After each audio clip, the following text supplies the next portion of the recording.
नमस्कार, आदाब, जय भीम, सत श्री अकाल। आज मैं देश की उस आबादी के विषय में बात करने जा रहा हूं जिसका अधिकांश हिस्सा ग्रामीणों में रहता है, जिसकी आजीविका साधन केवल खेती है। अभी हाल ही में केंद्र सरकार ने किसानों को लेकर बजट पेश किया था, जो अंदाजन 40,000 लाख करोड़ का है, लेकिन उसमें किसानों को लेकर मात्र 1.5 लाख करोड़ का प्रावधान किया गया है, जो कि ऊंट के मुंह में जीरा जैसे है।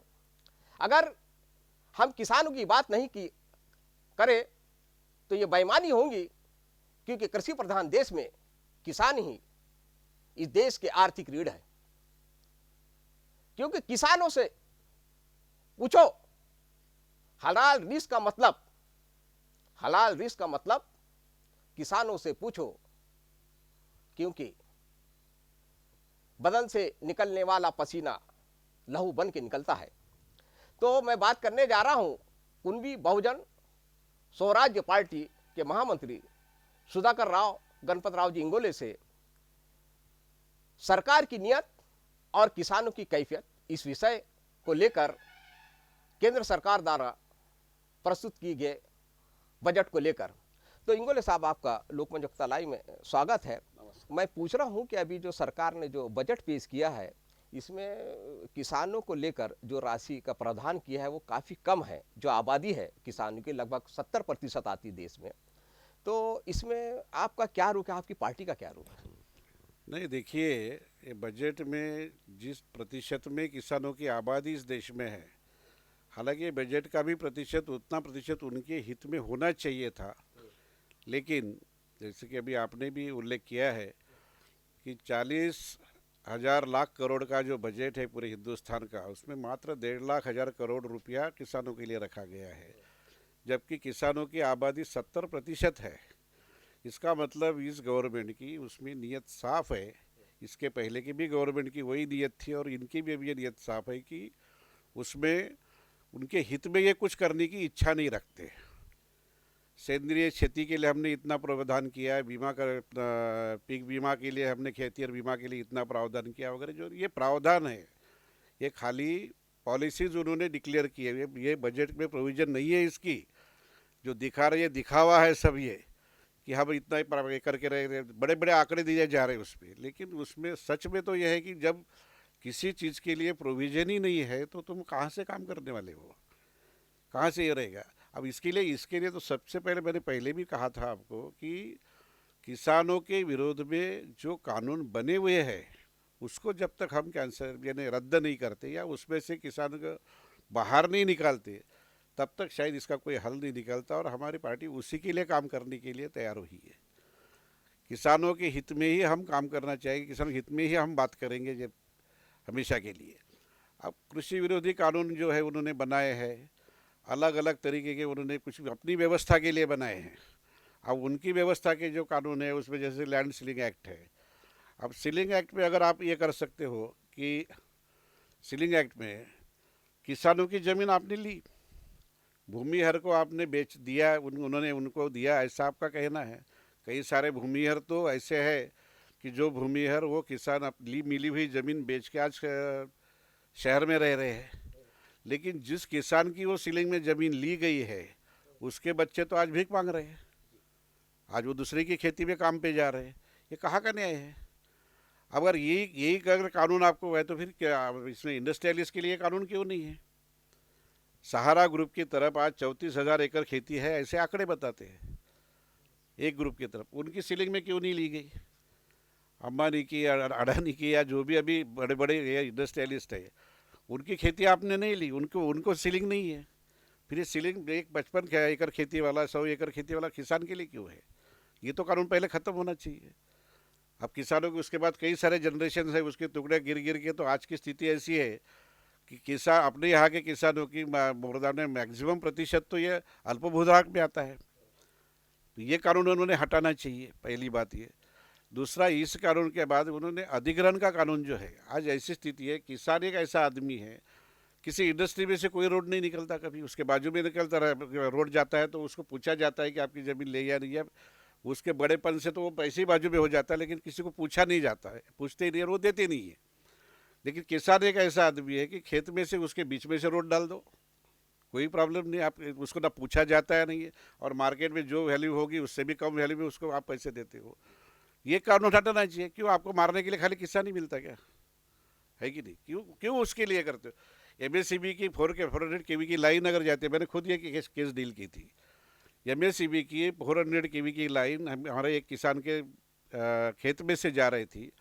मैं खुद वो एमएससीबी के लोगों को मिला, मंत्री को मिला, उस समय के मंत्री जी बावनकुले जी थे, उनको मिला। तो उन्होंने तो मेरे को तो बड़ा उस समय गोल मटोल उत्तर दे दिया, लेकिन बाद में उन्होंने बताया कि नहीं नहीं, वो किसान जब बाद में गए तो उनको बताया कि नहीं, वो बीच में से ही जाएगी। उस किसान का क्या कहना था, आप खेत में के बीच में से मत लेके जाओ, मेरा जो वो बाउंड्री होती है खेत की, धुरा जिसको बोलते हैं, वहाँ से लेके जाओ ताकि मेरा खेत बचा रहे, क्योंकि 400 केवी के नीचे कुछ भी नहीं बन सकता आपका।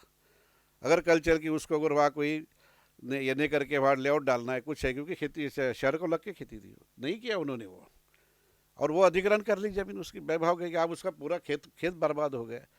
ऐसे जो कानून है ये कानून तुरंत रद्द होना चाहिए। उसी प्रकार का अपना, जैसे मैंने कहा कि इसेंशियल कमोडिटी एक्ट जो रहता है, तो कमोडिटी एक्ट इसेंशियल में कभी भी, अभी जैसे डॉक्टर साहब का जो संविधान है, इन्होंने उसको क्या अर्थ निकाला इसेंशियल का, जीवनावश्यक वस्तु करके। उन्होंने बोला कि हम ये जीवनावश्यक वस्तु है इसलिए हम इसको इसमें लगते, लेकिन डॉक्टर साहब के कानून में जीवनावश्यक कहीं नहीं, आवश्यक है। इसेंशियल का मतलब आवश्यक है, आवश्यक वस्तु के उन्होंने जीवनावश्यक बना दिया, और उसमें सारे के इसके उपज उसमें डाल दिए, वो निकलना चाहिए।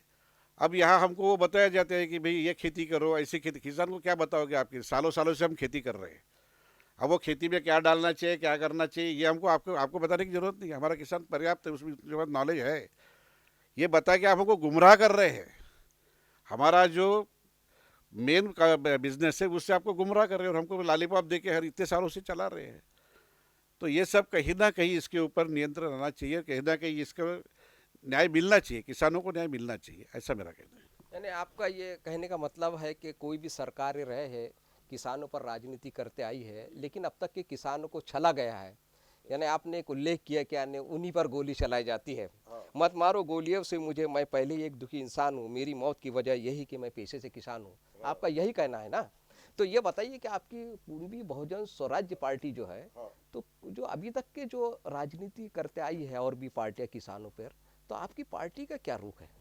नहीं, हम तो मात्र, मैंने कहा कि हम मात्र किसानों के हित में काम करेंगे। अभी हमारी ताकत कम है, नहीं के बराबर है, लेकिन हम किसानों की बात कभी छोड़ेंगे नहीं, और किसानों के लिए मरते दम तक हम, हमारे कार्यकर्ता काम करता रहेगा।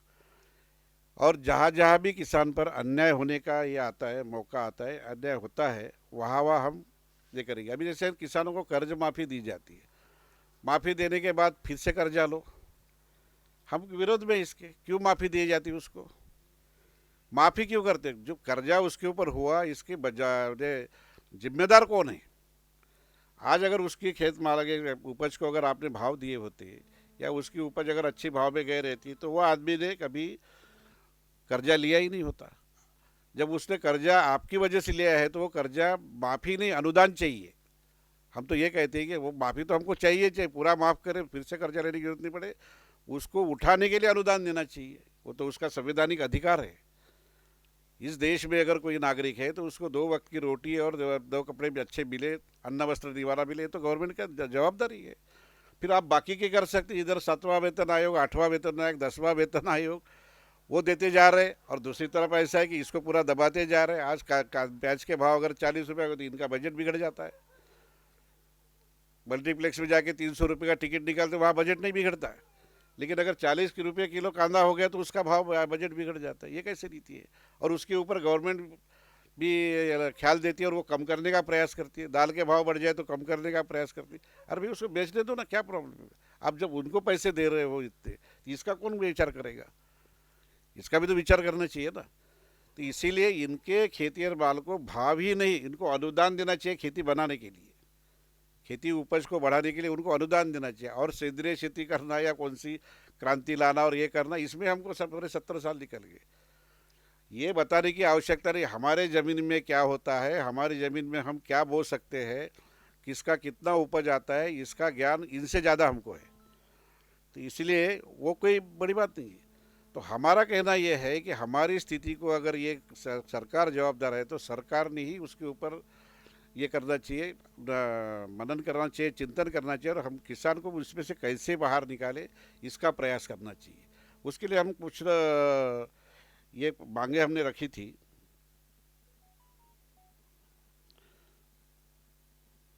जैसे किसान को प्रति अभी आज की हालत ऐसी है, बीच में अभी सरकार ने 3 कानून लाए थे, उसमें उन्होंने क्लस्टर खेती का और कारपोरेट खेती का प्रस्ताव रखा था, जो ठुकराया गया किसानों की तरफ से। या उसका उसका कारण भी एक है कि कोई आके हमको किसानों को क्या क्लस्टर खेती बताए या उसका कारपोरेट खेती बताने के बजाय सरकार हमको क्यों अनुदान नहीं देती।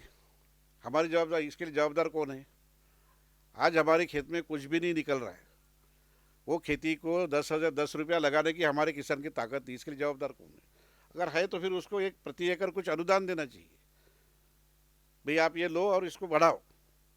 अच्छा, यानी आपका ये साफ ये कहना है कि जो सरकार जो कानून बनाती है तो किसानों से पूछ के बनाना चाहिए, किसानों को आगे लाना चाहिए, क्योंकि यानी आप एक भूमिपुत्र है और मैं समझता हूँ आपके जो जज्बात जो है, यानी आपका ये साफ कहना है कि शुमार करना भी मेरा इन निगाहों में, मैं इस हुजूम से दामन बचा के निकलूंगा, गिरा हूँ आज अंधेरों के दरमियान लेकिन मैं एक मसाले फर्जा जला के निकलूंगा। तो ये मैं उम्मीद कर सकता हूँ आपसे कि आपकी कुनबी बहुजन जो स्वराज पार्टी है ये किसानों को लेकर वाकई में न्याय करेगी। यस, क्योंकि हमारी नीयत साफ है, हमारी नीयत साफ है इसमें कि जो भी हमारी नीयत साफ है इसमें कि जो भी हमारा कार्यकर्ता काम करेगा या हमारी पार्टी की जो पॉलिसी डिसीजन होगी, जिसको ये पॉलिसी कहते हैं, इनका पॉलिसी दिखाने का होता है, हमारा पॉलिसी दिखाने का नहीं। हम तो सोचेंगे कि इस आदमी को यहाँ से, ये जो भी जिस लेवल पे आया है, यहाँ से ऊपर कैसे उठाए, और उसको ऊपर उठाने के लिए आप कितनी भी सारी योजनाएं बनाओ, कितनी भी सब्सिडी दो, उससे नहीं उठने वाला, क्योंकि आज उसकी ताकत ही नहीं है 10 रुपया लगाने की खेत में। पहले तो उसको अनुदान देके अपनी खेती को आगे बढ़ाने के लिए क्या कर सकती है वो करना चाहिए। दूसरा, वो कर्जे में डूबा है, उसका कर्जा माफ़ करो, पहले कर्जा माफ़ करो, इसका मतलब दूसरा कर्जा लो नहीं। इन्होंने क्या किया, कर्जा माफ़ करते गए और दूसरा कर्जा लेने की प्रोविज़न करते गए। पहले कर्जे में बैंक बच गए, किसान कहाँ बचा, ये बताइए ना मुझे। दूसरा कर्जा ले, फिर से कर्जबाजारी हो गया वो। ये कहीं ना कहीं इसका एंड होना चाहिए ना, कहीं ना कहीं इसका ये होना चाहिए, है कि नहीं? तो वो होना चाहिए। दूसरी, कृषि उपज को उसके निर्धारित खर्चा जो है उसके आधारित हमी भाव देनी चाहिए। अब इसका मतलब ऐसा नहीं कि हमी भाव दो तो गवर्नमेंट उतना ही निकाले, और उसको पूरी स्वतंत्रता देनी चाहिए बाहर में बेचने की या ये करने की। अब बाहर में बेचने की स्वतंत्रता ये बोले कि हमने अभी दे दिए, चलो बाहर बेचो, तुम ये करो, लेकिन बाहर में बेचने की स्वतंत्रता का मतलब आज उसका नहीं बढ़ेगा भाव उसमें, क्योंकि आज जो भाव पड़े हुए हैं इस भाव से ऊपर लेने में, अब जैसे हम टमाटर लेते हैं 30 रुपये किलो आज हमको मिल रहे, कल चल के किसान अगर 40 रुपया बेचता है तो कोई नहीं लेगा उसका भाव। तो हमारी 30 रुपये में गवर्नमेंट ने लेने की व्यवस्था करनी चाहिए, क्योंकि हमको मिनिमम रेट उतना मिलना चाहिए। क्या इसकी व्यवस्था क्या किसान अपना गवर्नमेंट की हो, ताकि हम उसके बाद जहाँ बाजार भाव में नहीं मिलेगा तो इनको बेच सकते हैं। लेकिन आपको ये भी बताओ, जिस दिन गवर्नमेंट की व्यवस्था हो गया, गवर्नमेंट ये राजी होगी कि हम इस भाव में इनका करेंगे, 30 रुपये में या 40 रुपये में लेंगे, उस दिन उसको मार्केट में इससे ज़्यादा भाव मिलेगा, इससे ज़्यादा, क्योंकि वो गारंटीड रहेगा कि इससे इतना तो मिलना ही हमें। वो बाहर में 20 रुपये में क्यों बेचेगा, कितनी भी जरूरत हो, बाहर 20 उसके यहाँ 30 रुपये दे के चले जाएगा। इस टाइप का वो हमी मूल्य हो और उसके ऊपर किसानों का हमी मूल्य और किसानों के उपज को खरीदने की व्यवस्था हो, उस रेट में जो हमी भाव देंगे उसमें खरीदने की व्यवस्था हो। ग्रामीण में रोजगार की वृद्धि हो। आज हमारा यहाँ का युवक ग्रामीण का शहरों में क्यों पलायन कर रहा है, क्यों जा रहा है वो? उसको अगर यहाँ रोजगार मिले, यहाँ एक करिए, तब हमारी रोजगार की, इनकी सब नीति शहर की है। यहाँ इंडस्ट्री अभी कितने बड़े बड़े कौन से इंडस्ट्रियल एरिया बना रहे, वीआईपी इंडस्ट्रियल एरिया बना रहे, बुरा बिल्कुल क्या बोलते हैं उसको, और ग्लोबलाइज क्या क्या करके, मतलब बड़े बड़े इंडस्ट्रियल एरिया बना रहे। अब उतना बना के वहाँ बना रहे हो तो एक आध बीच गाँव खेड़े में कुछ लाओ ना उसका। अरे यहाँ का युवक वहाँ चले जाएगा, खेती कौन करेगा? आज खेती कोई करने को तैयार नहीं है। तो ऐसे स्थिति में ये कहीं ना कहीं इसको आपको एंड करना होगा, क्योंकि मैं हमेशा बोलता हूँ कि भैया हमारा किसान आज की स्थिति में शोषित पीड़ित की जो मिनिमम लेवल होती है उससे नीचे आ गया है। उससे नीचे आ गए वो, और कितना नीचे करोगे उसको, और कितना नीचे करोगे? तो ये कहीं ना कहीं इसका ये होना चाहिए। तो अब ये कौन करेगा? अब जो दोनों, मैंने कहा, मैं पहले ही बोला था कि इसके लिए जो पार्टी के चुन के आते हो है तो हमारे ही लोग हो, किसान ही है, काफ़ी सारे जो मेंबर ऑफ पार्लियामेंट है किसान पुत्र है, लेकिन उनका अपना वॉइस ठहरा हुआ है। वो तो वही बोलेंगे जो उनकी पार्टी बोलती है, नहीं बोलेंगे तो अगली बार उनको टिकट नहीं मिलेगी, या शिष्ट भंग कर दिया तो बाहर निकाल दिए जाएंगे। वो नहीं कर सकते ये काम। ये तो किसानों में से ही जो काम करने वाली पार्टी चुन के आएगी, कब आएगी ये नहीं मालूम, आएगी, लेकिन ये शुरुआत है हमारी। लेकिन किसानों के लिए ही जो काम करने वाली पार्टी होगी वो ही इसको न्याय दे पाएगी, और वही इसको न्याय दे पाएगी। इसलिए हमने ऐसी ही पार्टी का निर्माण किया है जो एकमात्र किसानों के लिए काम करेगी। अच्छा, ये बताइए सर कि सुना है कि आप किसानों के प्रणेता कहलाए जाते थे, किसानों के हित में काम कर रहे हैं।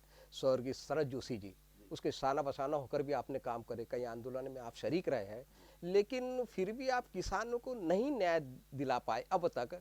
तो ऐसी यानी क्या आपको लगता है कि कुणबी बहुजन स्वराज्य पार्टी इस पर खरा उतर सकती है? देखिए, संगठन काफ़ी सारे हुए किसानों के, उसके बाद आंदोलन भी काफ़ी सारे हुए, लेकिन हमारे राजनीतिक जो एग्जिस्टिंग लोग हैं वो इतने शातिर हैं कि उसको कैसे ख़त्म करना, ये तो उनको बाएं हाथ का खेल है। अब शरद जोशी जी जैसा महान व्यक्ति थे वो, जिन्होंने किसानों के लिए सही दिशा में उन्होंने वो आंदोलन किया था फिर से, लेकिन पॉलिटिकल इसमें वो उनका प्रभाव हो आ गए, पॉलिटिकल प्रभावी हो गए, वो प्रभाव में नहीं आए, वो पॉलिटिकल लोग प्रभावी हो गए और उनको वहाँ ख़त्म किया गया। इसका वजह मैंने देखा कि कोई संगठन या कोई आंदोलन किसानों को न्याय नहीं दे सकता। मैंने कहा कि जैसे बोलता इसकी जड़ तो कानून में है। मैंने कहा कि मराठवाड़ा के हमारे एक अमर हबीब जी, वो कानून के बारे में अच्छा है करते, मैं भी कई उनकी किताबें पढ़ता हूँ, तो उन्होंने भी काफ़ी किया है, उन्होंने किसान पुत्र आंदोलन भी चलाया। लेकिन अब आंदोलन चलाने से नहीं होगा ना, आंदोलन चलाएंगे, तुम्हारा संगठन खड़ा करेंगे, बड़ा करेंगे, अब उसमें से दो चार लोग कहीं चुन के आ गए होंगे कि वो बैठ जाता है। इसका मतलब ये है कि इसका हल पॉलिटिकल हल है, इसका हल आंदोलन और संगठन नहीं है। इसलिए हमने शुरुआत जो की है वो पॉलिटिकल पार्टी से ही की है कि हमारी पॉलिटिकल पार्टी रहेगी और जो किसानों के हित में ही काम करेगी और किसानों की ही बात करेगी। नहीं, आपकी पार्टी में बहुजन लफ्ज भी लिखा है, तो बहुजन के बारे में भी कुछ योजनाएं होंगी। बहुजन भारत बोला जाए तो इस देश में 85% लगभग 75% बहुजन वर्ग ही है, उनके हित में भी कुछ बात करते हो? किसानों में ही बहुजन है। किसान कोई किसी एक जाति का थोड़ी ना होता है, किसान की जाति बहुजनों की जात है। किसान जाति बोलो तो बहुजनों की जाति है ना, वो उसमें सभी है, जितने पढ़े लिखे नहीं हो गया, जो शहर में नहीं रहते, वो सब बहुजन इसमें आ गए हैं, और वो सब व्यथित है, पीड़ित है। वो भी खाली मैं किसी एक वर्ग की बात नहीं कर रहा हूँ, सभी पीड़ितों की बात कर रहा हूँ, क्योंकि उनकी भी हालत ऐसी है। आप उनके भी लड़के आज खेत में काम करने को नहीं देखते, कोई कौन करेगा खेत में काम, खेत में कुछ मिलता ही नहीं तो क्या काम करेंगे। तो इसलिए किसान जो कुणबी बहुजन, कुणबी ये शब्द हमने पहले ही कहा कि कुणबी ये कोई जातिवाचक शब्द नहीं है, ये किसानों के लिए, ये कुणबी यानी किसान है, किसानवाचक शब्द है, वो किसानों वाचक शब्द है। तो इसलिए उसकी व्याख्या करते समय या उसका शब्द प्रयोग करते समय कभी भी ख्याल में रखेगी किसानों की ही बात आएगी उसमें, और किसानों के उपज के ऊपर या किसान के व्यवसाय के ऊपर अवलंबित जितने भी लोग हैं बहुजन समाज के, वो सब उसमें आते हैं। जब एक किसान के उसको भाव मिलेगा तो उसके ऊपर जो अवलंबित है वो उन लोगों को 4 पैसे मिलेंगे, उनको 4 पैसे मिले तो गांव में पैसा आएगा, गांव में पैसा आएगा तो ग्रामीण रोजगार में वृद्धि होगी।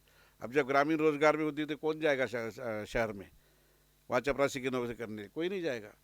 तो इसलिए हमारे ग्रामीण वृद्धि का मतलब ये है कि ग्रामीण में अगर किसान रोजगार की वृद्धि होगी तो बहुजन भी उसमें आएगा, किसान भी उसमें आएगा, और जो शोषित पीड़ित जो आदमी है, जो आज कई सभी तरफ से मारा जा रहा है, उसको कहीं ना कहीं रोजगार मिलेगा, 2 पैसे मिलेंगे, तो ग्रामीण भारत सुखी होगा। यानी गांधी जी की जो कल्पना थी कि ग्रामीण भारत के राम राज्य की थी। राम राज्य का मतलब कोई राम आने वाला है वो राज्य करने वाला, ऐसा नहीं है। राम राज्य मतलब जो ग्रामीण भाग जब तक सुखी नहीं होता, संपन्न नहीं होता, तब तक के किसी प्रकार का भारत का भी विकास नहीं हो सकता। ये सब चाहे तुम जितना भी विकास कर लो, कितने भी कुछ बना लो, एयरपोर्ट मॉडर्नाइज कर लो, रेलवे स्टेशन मॉडर्नाइज कर लो, ये कितने लोगों के लिए होगा, लेकिन जिसको मॉडर्नाइज करना चाहिए आज उसको तो कुछ नहीं कर रहे, जो 70% आबादी है।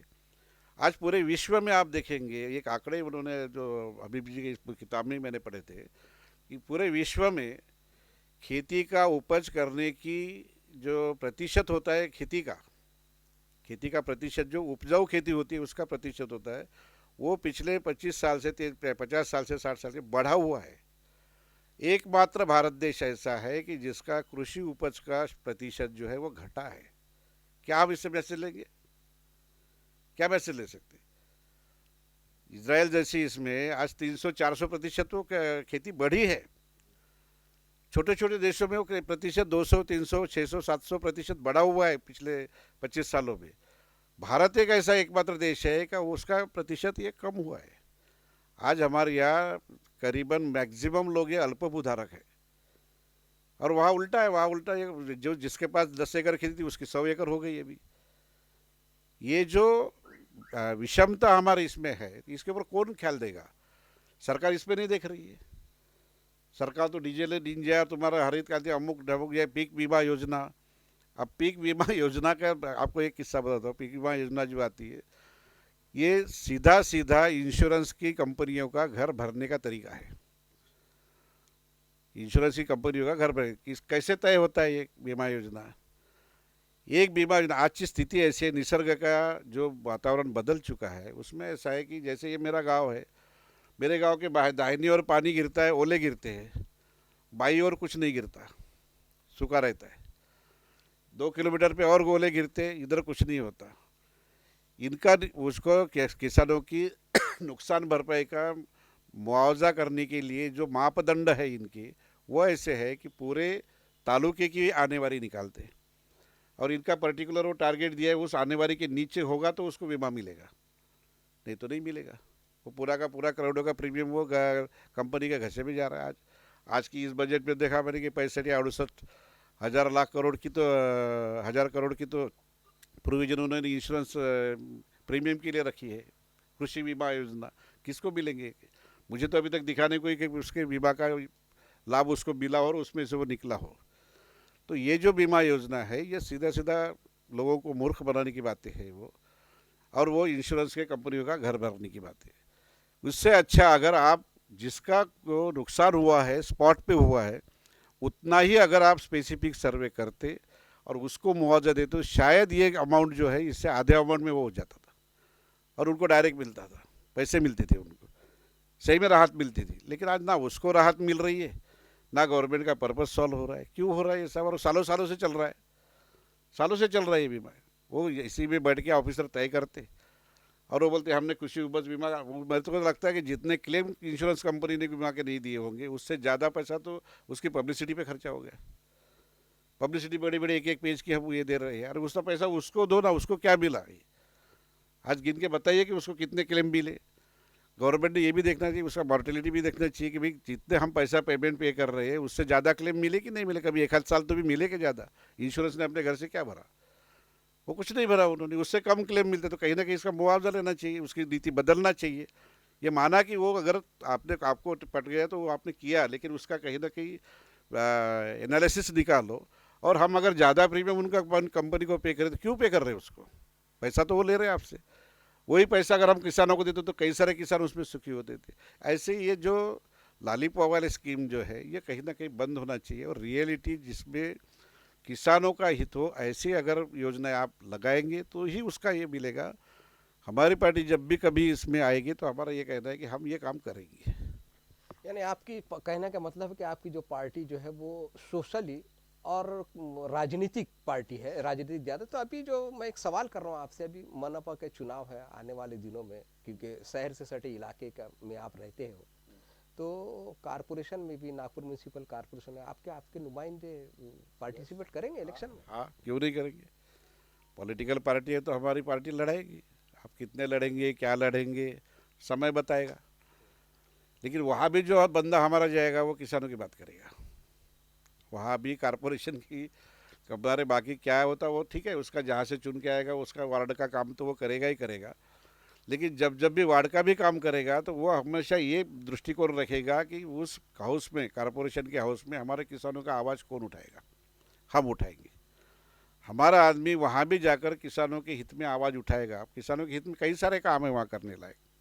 मैं पहले बता चुका, कई सारे काम हैं। कि वहाँ पे किसानों का खेती का माल जाता है, वहाँ पे वो बाजार में जाते डायरेक्ट, क्यों ना कारपोरेशन की इसमें आप बचत गट के लिए सब बचत के क्यों कर रहे हैं, ऐसा मेरा कहना नहीं है, लेकिन वो वायबल नहीं है, क्योंकि बचत गट में कई साल मैंने भी काम किया है। उससे अच्छा अगर हम किसानों के लिए कोई डायरेक्ट मार्केटिंग का वहाँ पे अगर 2-4 प्लेस ऐसे थे, जैसे 6 विधानसभा हमारी मुंसिपल कारपोरेशन में आती है, 6 ऐसे बाजार हम वहाँ निर्माण करें कि जहाँ किसान डायरेक्ट ले जाके माल बेच सके। जिस दिन ये मैसेज जाएगा तो किसान के खेती से डायरेक्ट माल आ गया तो उसको भी अच्छा भाव मिलेगा और लेने वाले को ताज़ा माल मिलेगा, ताज़ी सब्जी मिलेगी, ताज़े फल मिलेंगे, वो भी लेंगे। लेकिन ये व्यवस्था ही नहीं है हमारे पास। हमारा आदमी वहाँ जाके कलमना मार्केट में या कोई इसमें मंडी में जाके 10 रुपये किलो, 12 रुपये किलो, 10 रुपये भी नहीं, 5 रुपये किलो बैंगन बेचता है, और वही बैंगन हमको वापस हमारे नगर में आके 40 रुपये किलो मिलता है। पैसा किसके खेत में गए, खिस्से में गई है? तो ये कहीं ना कहीं व्यवस्था होने के लिए हमारा आदमी वो काम करेगा, वहाँ पीछे लगेगा, वो अपना वार्ड का तो काम करेगा, लेकिन पीछे लगेगा हमारे किसानों के लिए आप मार्केट बनाओ, हमारे किसानों के लिए मार्केट बनाओ, या हमारे किसानों के और क्या कर सकते हैं, रोजगार दे सकते हैं क्या, ये कर सकते हैं क्या, हमारे किसान के आदमी लड़कों को कोई वहाँ नौकरी दे सकते हैं क्या, इसका काम हमारा आदमी करेगा। तो ये थे मेरे साथ सुधाकर राव जी, गणपत राव जी इंगोले साहब, जो कि किसानों के मसले पर लोकमंच वक्ता लाइव से मेरे साथ चर्चा कर रहे थे। इनका ये साफ कहना है कि इनकी जो पार्टी पे अभी तक के जो आरोप लगते आए थे कि ये कुनबियों की पार्टी है करके, तो उन्हें इस बात को, इस आरोप को सिरों से खारिज करते हुए कहा कि कुनबी बहुजन स्वराज्य पार्टी धर्म, जात, पंथ, भेद, प्रांतवाद, भाषावाद से परे है, क्योंकि इनका वो साफ कहना है कि मजहबों का हिसाब बाद में कर लेंगे, पहले साबित तो करो इंसान है हम, क्योंकि भारत सभी धर्म, सभी संप्रदाय का एक गुलदस्ता है, यहाँ पे मानवता वास करती है, और यही वजह है कि विश्व के सबसे बड़े लोकतंत्र भारत को विश्व में एक इंसानियत के देश के नाम से पहचाना जाता है। तो मैं अब अपने कैमरामैन के साथ विदा लेना चाहता हूँ, क्योंकि आज बात मुबारक हो, आपने किसानों पे बात करा साहब, और बहुत अच्छी बात करा है कि हलाल रिस्क हर किसी को ना, हलाल रिस्क का मतलब किसान से पूछो, पसीना बन के बदन से लहू निकलता है। मैं आपके जज्बे को सलाम करता हूँ और अपने कैमरामैन के साथ विदा लेना चाहता हूँ। जय भारत, जय संविधान, जय लोकतंत्र, जय किसान।